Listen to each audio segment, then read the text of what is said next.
Coucou Cara, Coucou Livia, ça va? ça va et toi? Ouais, ça va. Aujourd'hui, on a décidé de parler de l'amour. Ouais. Donc, pas de l'amour amical ni familial, mais de l'amour amoureux. Mhm. Et comme la dernière fois, tu as 5 questions, j'ai 5 questions, on répond et on donne aussi notre avis, chacune notre tour. Ok, ça marche. Donc on parle de l'amour vraiment en couple. Ouais, c'est ça. de l'amour en couple. Ok, super. Est-ce que tu veux commencer ou est-ce que je commence à te poser des questions? Vas-y, toi commence. Ok. Allez. Alors, la première question que j'ai notée, c'est est-ce qu'on peut aimer sans condition? Waouh, elle est hyper dure, je trouve. J'aurais tendance à dire non. Est-ce que tu peux développer quand tu dis sans condition, c'est-à-dire donner des exemples par exemple? Il y a des couples qui s'aiment malgré leurs différences, par exemple, de bord politique. Ok. Est-ce que ça, selon toi, est-ce que tu pourrais du coup aimer sans condition, par exemple, s'il y a une différence de bord politique? Bah, je pense que c'est propre à chacun. Il y a des gens pour qui la politique c'est hyper important, la culture G c'est hyper important, la religion c'est hyper important. Donc ça c'est propre à chacun. Je pense que c'est important surtout, je parle en mon nom, que la personne, qu'on se ressemble sur certains points, certaines valeurs qui sont importantes pour le couple, quoi. C'est-à-dire qu'en gros, moi par exemple, j'adore les animaux. Quelqu'un qui va pas du tout respecter les animaux, alors qu'il ne les aime pas, c'est quelque chose, mais qui va pas du tout les respecter, qui va les maltraiter ou autre, pour moi ce sera no way. Mais après j'aurais tendance à dire qu'on n'est pas des saints, on n'est pas des dieux. C'est hyper humain d'avoir un peu des conditions parce que je sais pas, je trouve aimer sans condition, non, j'aurais tendance à dire non. Okay. Pas sur tous les points en tout cas. Il y a toujours un truc qui va faire que ça peut diverger un peu, poser problème. Je sais pas, toi t'en penses quoi? Bah, alors, moi je pense qu'on peut aimer sans condition, mais évidemment là on enlève les conditions comme la violence, des choses comme ça. Mais ça reste des conditions. Ça reste des conditions, mais si j'enlève vraiment tout ça, j'estime qu'on peut à la limite aimer sans condition, mais pas forcément se mettre en couple sans condition. Ok. Parce que je pense qu'on peut aimer sans être en couple avec la personne. Et donc si on parle vraiment du sentiment d'aimer, je pense qu'on peut aimer sans condition. Bah, c'est vrai, parfois, l'amour c'est un choix sur le long terme, mais au début quand on tombe amoureux, par exemple, on tombe amoureux parfois sans connaître la personne. Ouais. Mais ça c'est tout début. Parce qu'on se rend compte parfois qu'il y a des choses qui vont pas, ça va pas avec notre manière de penser, notre manière de faire. Donc au premier abord, oui, quand on tombe amoureux, on connaît pas totalement la personne. Donc peut-être, oui, vu sous cet angle-là, on peut, oui, aimer au début sans condition, mais totalement, je pense pas. Oui. Bah après, est-ce que véritablement au début, on est vraiment amoureux? Est-ce que c'est pas plutôt un leurre parce qu'on est tout frivole, tout content? Ça, je sais pas. Je pense pas que... Enfin, je sais pas si on peut vraiment dire... Après, il y a différents degrés, le sentiment à différents degrés, je pense. Oui, peut-être. Ouais. Qu'est-ce que c'est vraiment de tomber amoureux, d'aimer ça, c'est propre aussi à chacun, quoi. Mais là où je me pose la question, là, c'est que on tombe un peu amoureux de son miroir. C'est un peu le reflet de soi-même. Avec qui on est en couple, parce que la personne nous fait nous rendre compte de certaines blessures qu'on a, c'est tout un travail qu'on a à faire. Donc, je me suis perdue dans ce que je voulais dire. Donc, en gros, est-ce que... Ouais, il doit y avoir certaines conditions. Je me suis complètement perdue dans ce que je voulais dire, mais... Donc, en gros, on peut... à la limite aimer, mais l'amour dure seulement s'il y a quand même des cases à cocher, quoi. Oui. Bah, après, tu vois, si tu as envie d'avoir des enfants, la manière d'éduquer les enfants, il faut bien qu'on soit d'accord qu'il y ait des conditions. Oui, ça, oui. Tu vois, ça, on est OK. Mais, je sais pas, tout au long, sans condition, non, je pense pas. Okay. Perso. Ouais. Mais voilà. C'est pour ça que je dis qu'on peut aimer, mais on peut peut-être pas construire quelque chose, ou se mettre en couple, ou même se marier, ou faire des enfants. C'est ça. Ok. Bon. Alors, la question suivante. Est-ce qu'on peut cesser d'aimer quelqu'un? Oui, je pense qu'on peut cesser d'aimer quelqu'un. Après, Oui, c'est tout à fait possible, je pense, de cesser d'aimer quelqu'un. Comme tu peux aimer quelqu'un et tu peux ne plus aimer quelqu'un. Enfin, oui, pour moi, c'est possible. Toi, tu penses pas? Tu penses qu'on reste toujours attaché à la personne, quoi qu'il arrive? Peut-être pas avoir le sentiment amoureux, non. Parce que par exemple, quand je vois mes parents, je pense qu'ils sont plus amoureux de l'un de l'autre. Mais par contre, il y a quand même une forme de respect parce qu'ils ont eu un vécu, parce qu'ils ont quand même eu un enfant ensemble, etc. Donc je pense qu'on peut cesser d'aimer, mais il y a quand même toujours une forme de... Tu sais, la nostalgie, c'est ce genre de choses en mode « Ah, c'était bien avant ». Enfin, on a quand même vécu de bons moments. Enfin, après, est-ce que ça reste le sentiment amoureux? Je sais pas. Bah non, ça par contre, je pense pas. Ouais. Non, ça par contre, je pense pas. Donc je pense qu'on peut vraiment... Alors, peut-être pas cesser d'apprécier, mais on peut, je pense, cesser d'être amoureux. Oui, bien sûr, ça je pense aussi. Je suis assez d'accord. Ouais, je pense aussi. Ok. Est-ce que tu crois au coup de foudre? Alors, le coup de foudre, comment ne pourrais-je pas y croire? Puisque l'histoire que je vis depuis 4 ans est basée, enfin, c'est créé et a commencé comme ça. Donc oui, le coup de foudre, j'y croyais pas. Et ce qui est drôle, si je peux expliquer un peu comment ça s'est passé, c'est qu'en gros, on s'est regardé au même moment et on a pensé la même chose. Et il y a eu tout un truc, en fait on travaillait ensemble et on s'était jamais vraiment regardé parce qu'on n'a pas forcément communiqué auparavant, parce qu'on était dans 2 services différents. Et le jour où on s'est vu, on a été l'un face à face et qu'on s'est regardé, après on se l'est dit qu'on avait vraiment pensé la même chose. Et il y a eu un espèce d'éclair dans le regard. Et moi à cette époque-là j'étais avec quelqu'un et lui aussi. Et tout de suite, ça nous a fait chavirer, quoi. On a eu ce truc qui nous tenait et qui est jamais parti, quoi. Voilà. Ouais, donc c'est ce qu'on appelle un coup de foudre. Exactement. Après, il y a différents coups de foudre, encore une fois. Hein. Je pense qu'il n'y en a pas qu'un, comme il n'y a pas une seule façon d'aimer. Ah oui, je suis persuadée qu'il y a aussi des coups de foudre amicaux. Ça, j'en suis sûre. Mais oui, il y a plusieurs types de coups de foudre ou de façons d'aimer. Ouais. Toi, t'as déjà eu un coup de foudre? Oui, j'en ai déjà eu un. C'était mon premier amour. Avec du recul, je le sais. Sur le moment, c'est pas du tout quelque chose que je me suis dit. Genre, ah, mon Dieu, ça y est, je suis amoureuse, nanana. Mais par contre, quand je l'ai vu, j'ai vraiment eu ce... Parce qu'en fait, quand j'ai eu des petits copains au lycée, j'en ai eu, je crois, 2 au lycée, il y a une petite voix qui me disait que c'était pas eux.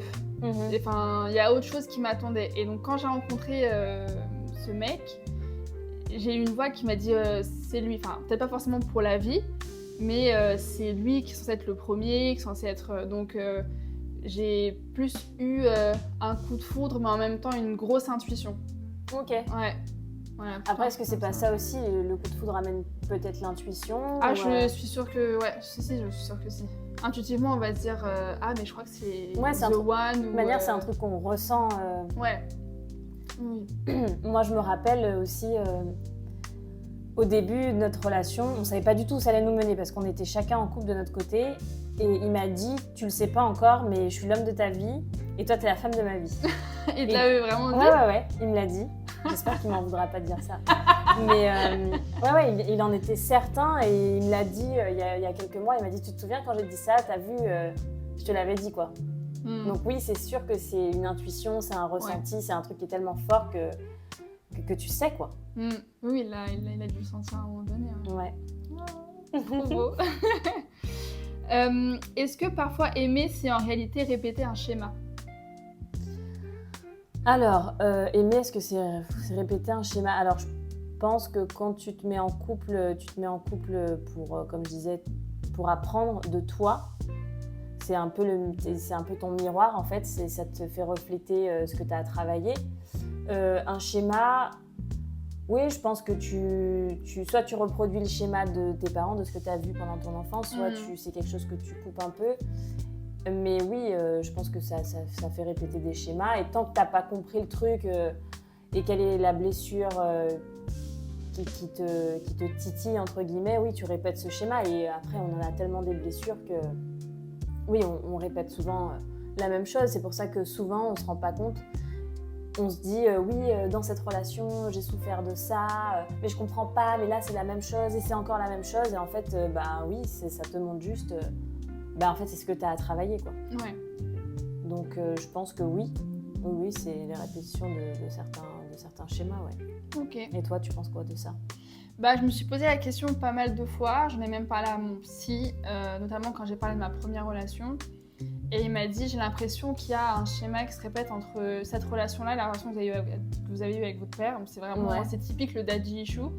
Mais j'ai eu du mal à trancher cette question. C'est-à-dire C'est-à-dire que je pense qu'en effet, il y a des aspects où je me suis dit cette relation est bonne pour moi parce qu'il y avait ce truc de devoir toujours satisfaire, de devoir toujours montrer que j'avais de la valeur et tout. Mais en même temps, c'est quand même quelqu'un qui est foncièrement différent de mon père. Ouais. Donc c'était bizarre. Peut-être que c'est juste certains codes comportementaux, des choses comme ça que j'ai pu peut-être repérer. Ouais. Je pense que c'est répéter des schémas, mais pas que, je pense. Après, je pense il n'a pas à être forcément pareil dans le comportement. Oui. Mais ce que tu recherchais chez lui, c'est peut-être ce que tu n'avais pas eu avec ton père aussi et que tu demandais de combler, tu vois. Sûrement. Ah oui, ça, je suis sûre, ouais. Ouais. C'est peut-être dans ce sens-là.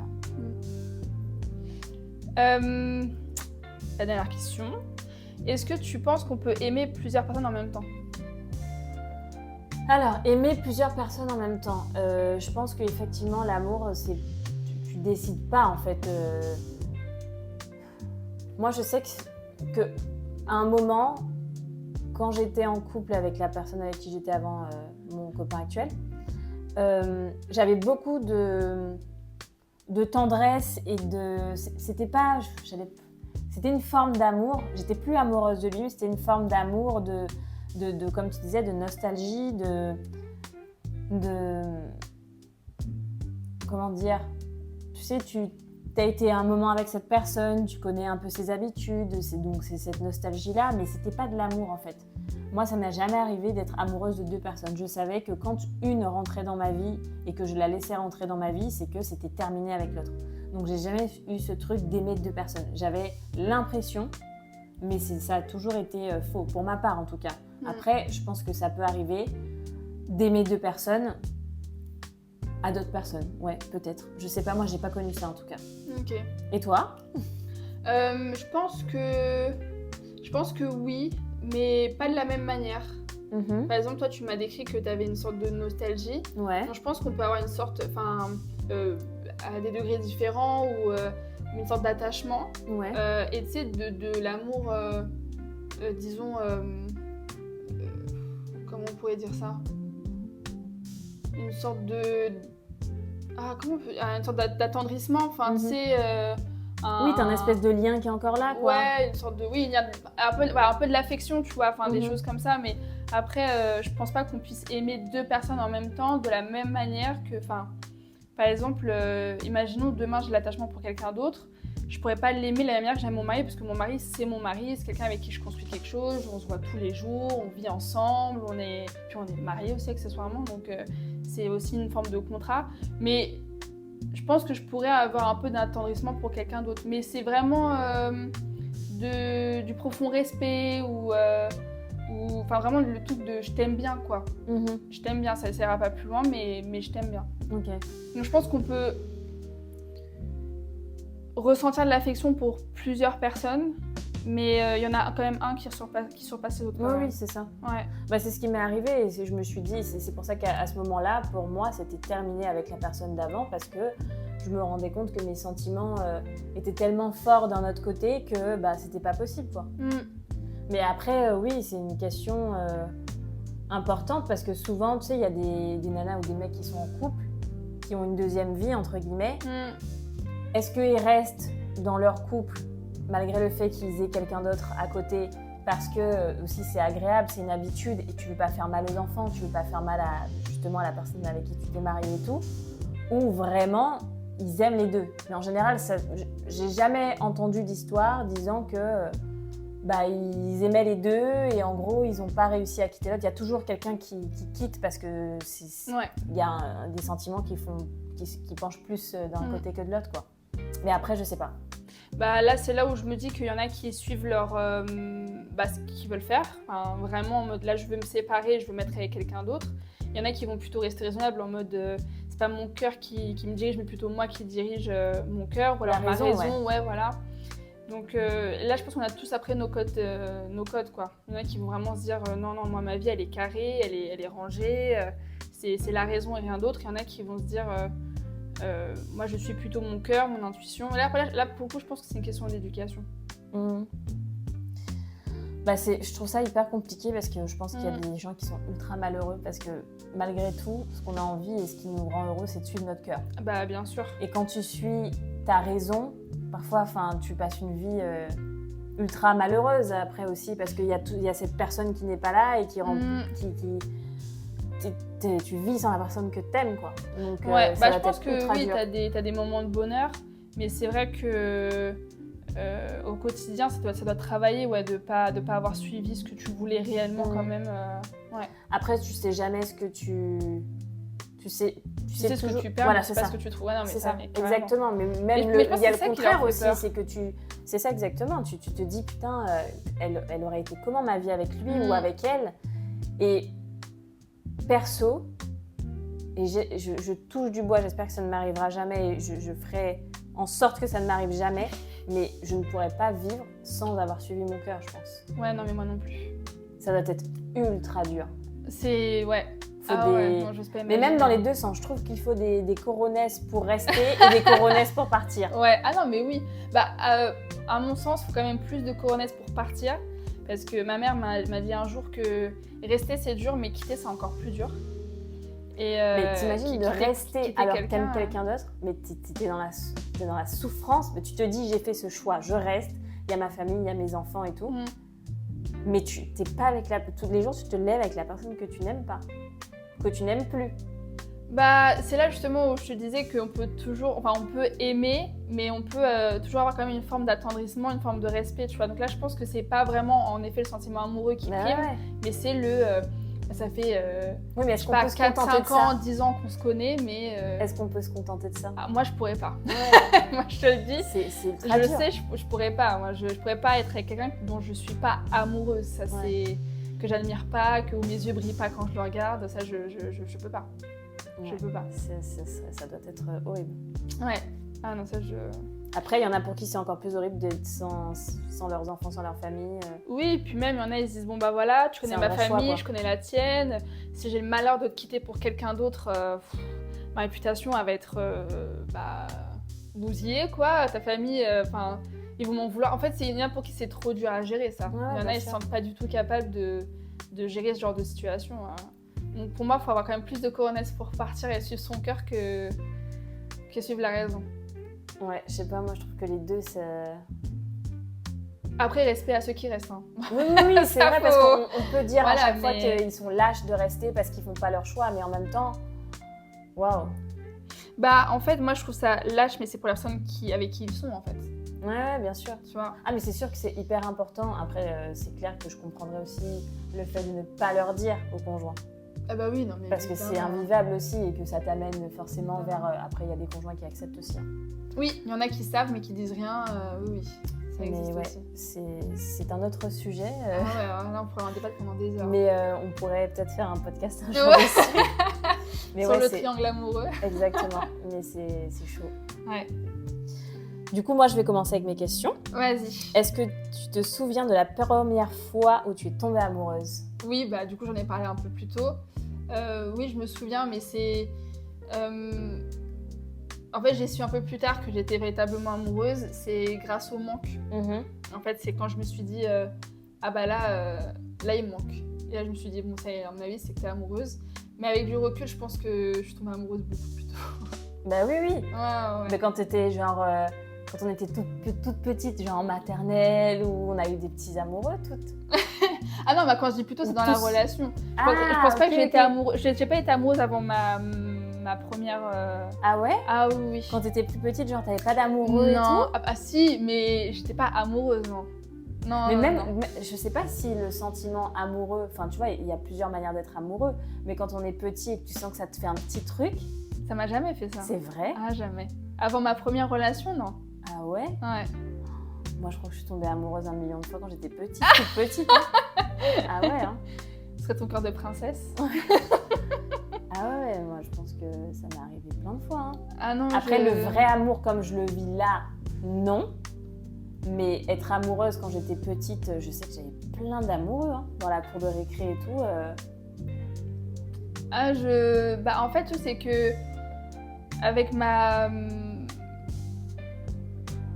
Non, enfin, vraiment les papillons dans le ventre, le stress, l'angoisse que... Non, ça, je l'ai ressenti que à ma première... Enfin, du coup, le mec avant mon mari, mais...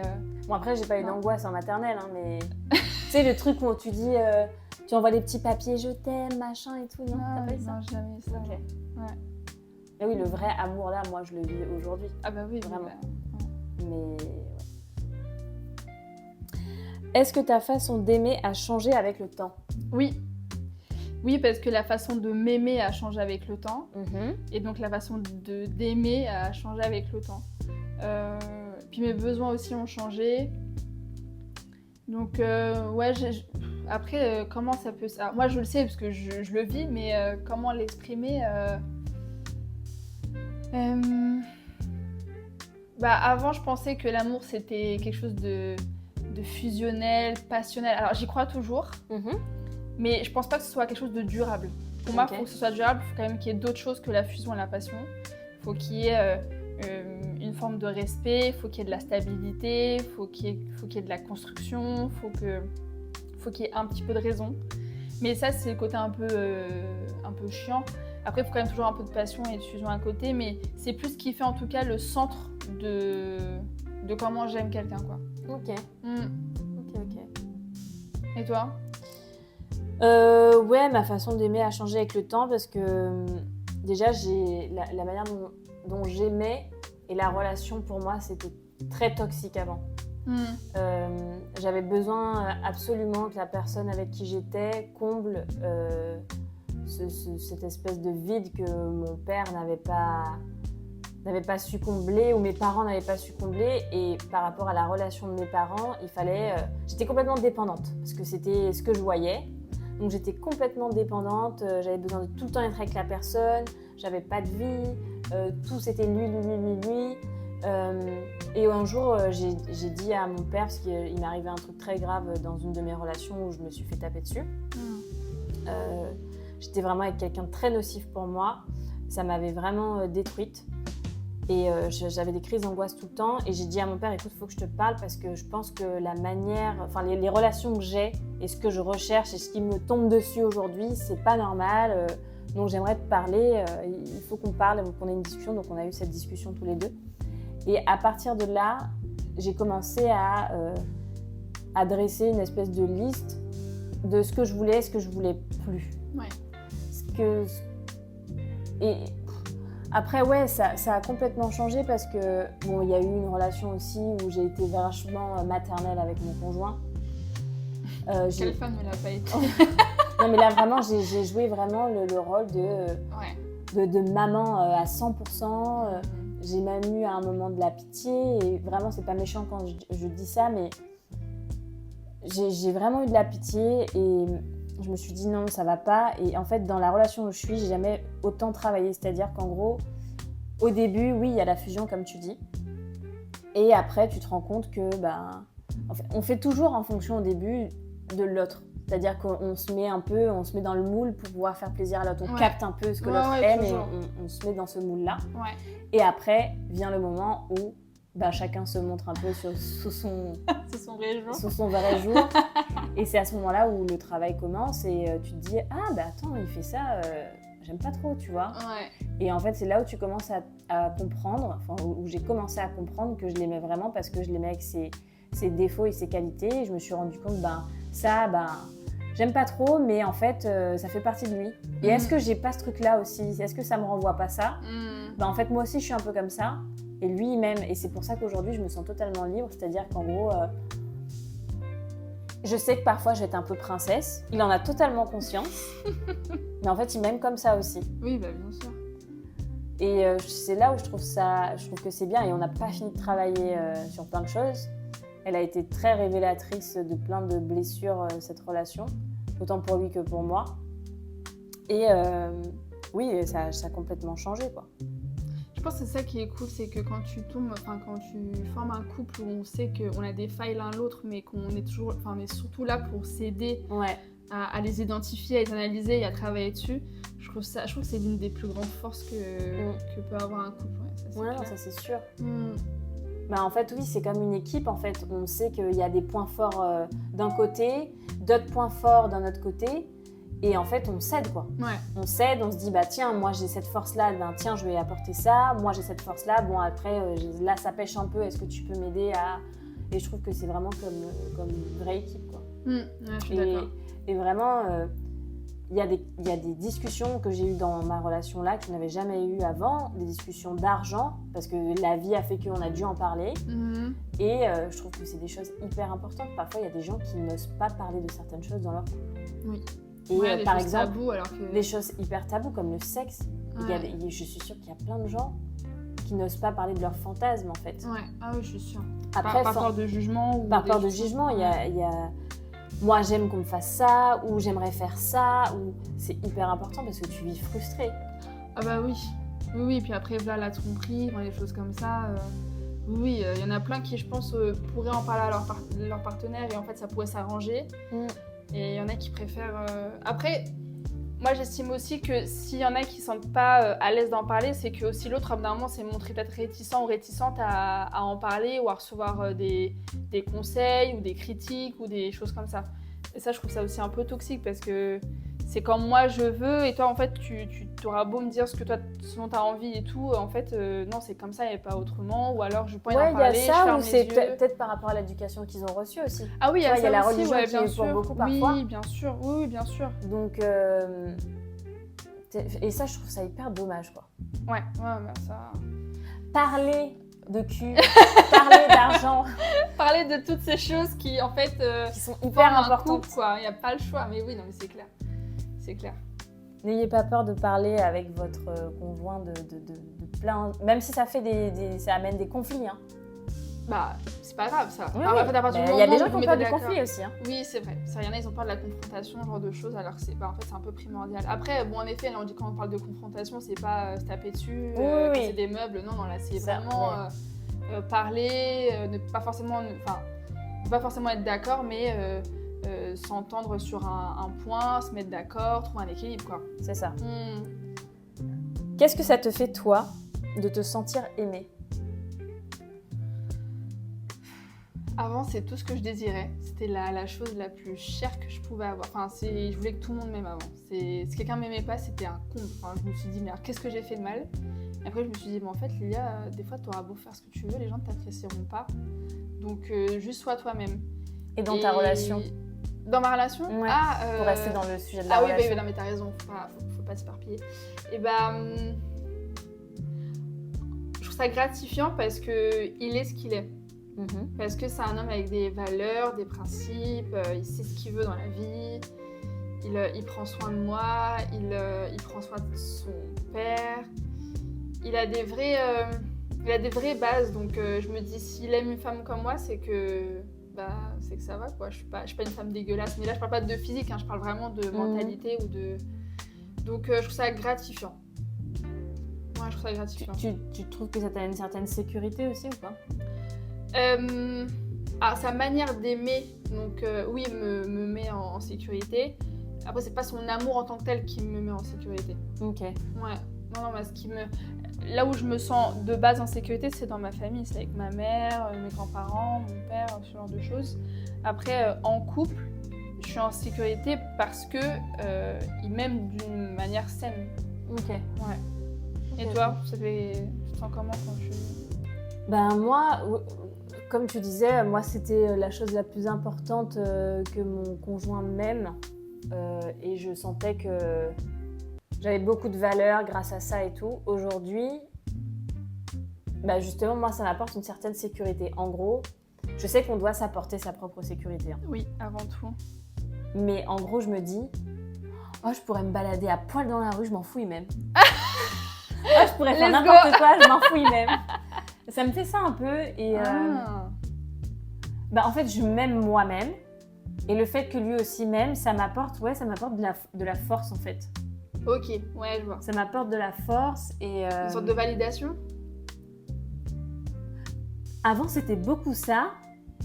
Là, je sais pas si c'est de la validation. Parce qu'en fait, je me dis, il m'aime, je suis une fille. Clairement, je le pense parce que j'ai confiance en moi. Bon, après, il y a des jours où non. Mais je me dis, oui, je suis quelqu'un d'aimable. Donc oui, normal, il m'aime de la même manière que moi, je l'aime pour ce qu'il est aussi. Et je sais pas, ça m'apporte de la force en fait. Peut-être une sorte de validation, effectivement, de me dire, bah en fait, oui, t'as raison de trouver que t'es bien parce que Il t'aime. il m'aime. Ok. Donc moi, je me trouve bien, oui, c'est normal que lui, il m'aime aussi, tu vois. D'accord. C'est pas de la prétention ni quoi que ce soit, mais je sais pas, ouais, ça me fait du bien d'avoir ce cocon-là, ça m'apporte beaucoup de sécurité, ouais. Après, je trouve que dans le couple, on a tous une petite forme de narcissisme hein, quand même. Bah oui, le fait de se dire oh là là, je suis aimée et tout, oui, c'est très narcissique, c'est sûr. Oui, puis pareil, enfin, quand tu demandes des... Il y a des choses quand même que tu te permets de demander à ton conjoint ou ta conjointe, des choses que tu ne permettrais pas de demander à quelqu'un d'autre. Et se dire, surtout cette personne-là, elle ferait tout, ou alors elle ferait tout pour moi, des choses comme ça, pour moi, c'est quand même une forme de narcissisme. C'est de dire que tu as assez de valeur pour que quelqu'un fasse ça pour toi. Quoi. Oui, ça remplit notre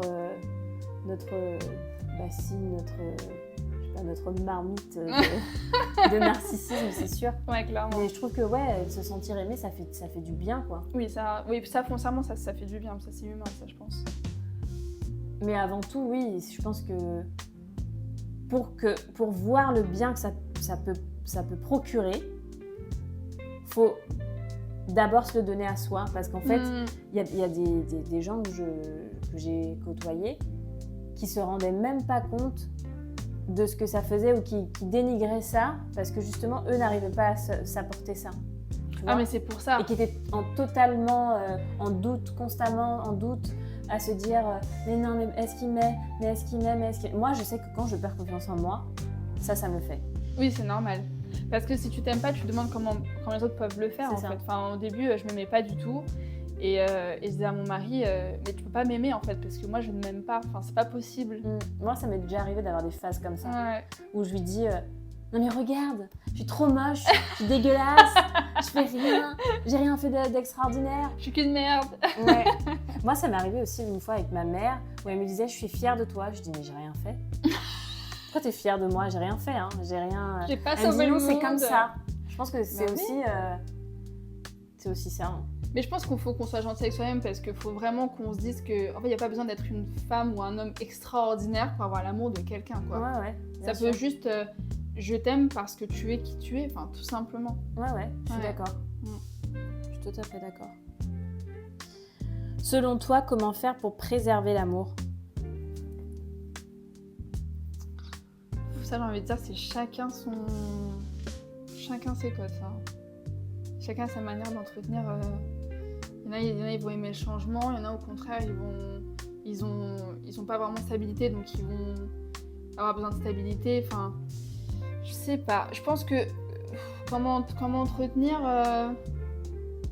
Je pense toujours être à l'écoute et respecter les besoins de l'autre, je pense, et ses propres besoins aussi, c'est important. Ouais, j'avoue, il y a plein de choses, quoi. Des fois, spicer un peu la relation, ne jamais, même par exemple, bon, j'ai pas encore d'enfants, mais ceux qui s'oublient dans la relation parentale et qui en oublient leur couple, ou même juste leur soi, enfin, leur relation avec eux-mêmes. En vrai, il y a trop... Là, pour le coup, on pourrait en parler pendant des heures, je pense. Ouais, je suis d'accord avec toi. Là, c'est... Puis ça dépend, par exemple, il y a des moments où on va avoir besoin plus de ça, et d'autres moments plus de ça, et donc on va... Enfin... Je sais pas. Alors là... je pense... Enfin, véritablement, je pense que c'est surtout faire attention aux besoins de l'autre et faire attention à ses propres besoins. Et en fait, à partir du moment où c'est plus ou moins respecté, je pense que ça peut durer très longtemps. En fait. Ouais. Si on veut globaliser, parce qu'en vrai, il y a beaucoup de choses à dire, mais si on veut globaliser, je pense que ce serait ça. Ouais, non, je suis d'accord avec toi. Après, je pense que le fait de toujours parler et communiquer, pour moi, c'est la base. Ah, c'est primordial, ça. Et c'est pour ça que, comme tu dis, si on a besoin d'un peu plus d'un temps par exemple où on décide de plus faire l'amour parce c'est pas ce qu'on recherche en ce moment. Ah oui, il y a des couples qui vont pas du tout vouloir en ce moment parce que c'est pas du tout dans leur... Ou même de dire à l'autre, écoute, là ça va pas, j'ai besoin de toi. Ouais. C'est vraiment, je pense, de parler, communiquer et exprimer à l'autre. Parce que si on reste chacun dans notre coin et qu'on se dit pas les choses, on peut pas avancer. Ça, c'est voué à l'échec. Hein. Ouais. Et c'est pas forcément voué à la séparation, mais en tout cas, c'est voué à avoir un couple qui ne fonctionne pas ensemble. Donc oui. Et comme tu dis, effectivement, par rapport à la parentalité, donc moi je suis pas du tout mère et tout, mais je pense que c'est un truc que les gens oublient en fait. Ils oublient qu'ils sont des couples avant d'être des parents et ils sont, alors c'est très important d'être sur l'enfant, mais ils ne prennent plus de temps pour eux. Ouais. Et après, encore une fois, c'est très facile à dire quand t'es pas mère, je pense. Quand t'es pas dans ça, mais bien sûr. Moi, c'est quelque chose que, je vais faire hyper attention à ça. Ouais. Hyper attention quand je peux avec mon futur mari, mon futur... prendre du temps, aller au resto, se faire des même un truc tout bête, même si on n'a pas... ça peut arriver aussi qu'on n'ait pas assez de thunes pour faire des choses, parce que un enfant ça coûte très cher aussi, se faire des petits massages ou se faire des petits dîners. Des petites attentions, ouais. C'est ne pas s'oublier en fait. De garder ça. Ouais, toujours montrer à l'autre qu'il a une place et de l'importance dans tout ça, quoi. C'est ça. Après, quand on dit ça, on parle pas des premiers mois après après l'accouchement et tout. Ça quand on dit ça, c'est ce qui... Ouais. Ah oui, non, mais au début, je pense que tu fais vraiment une petite croix temporaire sur ça parce qu'il y a vraiment plus urgent à gérer et qu'en général, j'imagine que les jeunes parents doivent être crevés, mais voilà. Mais voilà, moi, quand je dis ça, c'est vraiment, tu sais, au bout de 1 an et demi, 2 ans, et puis tout au long de... Ou même, je sais pas, avant, tu vois, par exemple, ça pourrait être un truc, mais... Communiquer aussi, dire voilà chérie je me sens pas bien, j'ai besoin de toi, c'est pour ça que pour moi c'est le fil conducteur et c'est la clé de tout quoi. Ah mais bien sûr c'est tout le temps ça, enfin je veux dire quand une femme qui vient d'accoucher ou un papa qui vient d'être père, enfin même un jeune papa à mon avis doit avoir certaines frayeurs par exemple et ça aussi c'est important qu'il en parle à sa femme ou une mère qui dise à son mari ou à son conjoint tout simplement là j'ai peur ou je sais pas comment faire. Enfin oui ça faut. Pour moi la communication ça s'arrête jamais. Hein, Après aussi ce qui est important et c'est là où c'est compliqué, c'est que il faut pas être le psy l'un de l'autre. Non. C'est-à-dire qu'on peut communiquer, mais s'il y a des choses qui sont trop lourdes ou trop il peut y avoir des professionnels compliquées, pour ça. C'est important de communiquer chacun de son côté avec un psy parce que oui communiquer c'est super bien par rapport à ses besoins et tout, mais il y a des choses qu'on peut pas, que l'autre ne peut pas régler ne peut pas aider à régler aussi, totalement. Ça c'est clair. Penses-tu parfois être dans un amour marchand ? Ah, qu'est-ce que tu entends par marchand ? Marchand, c'est-à-dire il fait ça pour moi, donc je fais ça. Ou tu vas tout le temps calculer ? Alors non. Ok. Pour moi, il y a forcément une forme d'échange, ça c'est sûr. Pour moi, le couple, il fonctionne pas quand c'est unilatéral. Par contre, de là à compter, non. Genre, je suis pas du tout comme ça. Enfin, je sais pas, moi en général, si j'aime, je compte pas et je me mets avec quelqu'un qui compte pas non plus. Okay. Donc, il n'y a pas cette chose de compter. Après, il y en a, ils sont comme ça. Hein. Il y en a, ils sont très avares de thunes, de compliments, d'attention et tout. Non, avec mon mari, on n'est pas du tout... Il y a une forme d'échange. Et des fois, on se fait la remarque de, tu vois, là, pour le coup, quand tu m'as demandé de changer là-dessus, j'ai changé là-dessus. Mais toi, pas beaucoup. Ça, oui, on va quand même se le dire parce que c'est important. On va quand même se le faire remarquer. Après, non, franchement, non, on n'est pas... Non, pas du tout. Pas dedans, Et toi ? Moi, je pense que j'ai pu l'être avant. Je pense que malgré nous, ça nous arrive un peu de temps en temps de se dire... moi, ça fait longtemps que je fais ça. Tu sais, même par rapport au ménage ou ce genre de truc. Après, pour moi, c'est tout à fait normal de partager. Hein. Mais il y a plein de choses où on va se dire, moi, j'ai fait ça. Et toi, du coup, t'as fait quoi ? Tu vois, ça s'appelle aussi, je pense, l'amour un peu marchand, quoi. Ouais, carrément. Mais est-ce qu'on n'est pas un peu obligé d'être là-dedans ? Pour moi, comme je dis, il y a forcément une forme d'échange. Ça, pour moi, un couple ne peut pas exister sans. Après, au niveau de l'argent... c'est aussi compliqué parce que moi je me suis retrouvée dans le cas où je payais un loyer toute seule, je payais des courses toute seule, je payais des restos toute seule. Forcément, tu es obligée de... Pas dans cette relation-là, bien sûr. Mais tu es obligée parfois de te dire, oula, ça peut être aussi une alarme, une sonnette, tu vois. Ah oui, bien sûr. Encore une fois, comme j'ai dit, si t'es dans une relation unilatérale où l'un donne beaucoup plus que l'autre, et d'ailleurs que ce soit que ce soit l'affectif, la thune, tout ça. C'est non. Après, forcément, là, quand on parle de thune, il y a peut-être l'un des deux qui aura un peu plus de moyens que l'autre. Bon, bah là, ça va faire à proportion, tu vois. Tu peux pas dire on donne pareil alors que l'un gagne beaucoup plus que l'autre, ça, c'est pas possible. Oui, c'est sûr. Mais oui, il y a quand même une forme d'échange. Ça, c'est... Ah oui. Mais ouais, ça, c'est... En fait, on s'épuise à donner beaucoup plus que l'autre. C'est de l'épuisement à la fin. Oui, quand tu comptes, quand t'es tout le temps en train de compter, je pense qu'au bout d'un moment, c'est pas... Pour moi, c'est plus de l'amour, quoi. Oui, parce que du coup, je pense que, en effet, t'es dans une relation qui te force à te défendre et à te mettre, en fait, à chercher ta sécurité et à la demander. Donc, si tu te sens obligé, là, de faire les comptes, de chercher la sécurité et de vouloir te défendre ou de... Ouais, c'est que là, t'es dans une situation où tu te sens pas à l'aise. Ou même, tu sais, je parlais du ménage, ce qui est tout à fait normal pour moi, c'est que les tâches soient partagées. Normal, ouais. Et si tu passes ton temps à faire les comptes et à dire putain, moi je fais ça, et que lui il fait jamais rien ou elle fait jamais rien, effectivement, il y a un problème. Il y a un problème. Il faut se recentrer sur le truc, quoi, et essayer de comprendre ce qui se passe. Après, tout dépend de la relation. Là, par exemple, je vais arrêter de travailler bientôt. Donc, je serai majoritairement chez moi. Je m'attends pas à ce que mon mari fasse le ménage, par exemple. Là, pour le coup, je pense que ça va être de mon devoir parce que lui va bosser. Donc, mais après, dans le cas, en effet, où les deux partenaires travaillent, oui, les tâches sont forcément partagées. Mais encore une fois, c'est à proportion, quoi. Faut toujours proportionner, en fait. Et après, oui, c'est comment chacun fait son espèce de contrat, entre guillemets, où chacun se définit et voit comment il fonctionne, quoi. Il n'y a pas de règles, encore une fois, mais quand on sent que c'est trop déséquilibré, ouais, c'est un peu compliqué, quoi. Ah bah, puis c'est fatigant, surtout. Comment on conclut ce podcast? Oh là là. On arrive à la fin de ces 10 questions. Je sais pas du tout si on va réussir à conclure. Moi, la seule chose que j'ai envie de dire, parce que c'est quelque chose que je dis tout le temps, c'est respectez-vous, en fait. Mais pas forcément qu'entre vous, c'est aussi vous-même. Oui. Vraiment, le respect de soi et le respect des autres, c'est ce qu'il y a de plus important, je pense. Et là, je parle de toute forme d'amour, et même des fois juste quand on n'aime pas. Est-ce qu'on n'aime pas au point de ne pas respecter quelqu'un aussi? Ça, je pense que c'est une question à se poser. Mais ouais, c'est tout ce que je pourrais dire. Parce que bon, si je devais conclure sur tout ce qu'on a dit, là, je repartirais dans une dissertation. Là. Donc bon, je vais m'arrêter là. Ouais, le respect, moi, c'est vraiment la communication. Et... Ouais. Après, l'amour, en vrai, c'est compliqué de définir l'amour. C'est un truc... Pour moi, chacun sa définition. C'est un truc qui arrive comme ça, qu'on compte pas, on peut pas le quantifier, on peut pas le toucher. On peut pas le contrôler. On peut pas le contrôler. Et on peut pas le voir venir. C'est des montagnes russes. Ouais, c'est clair.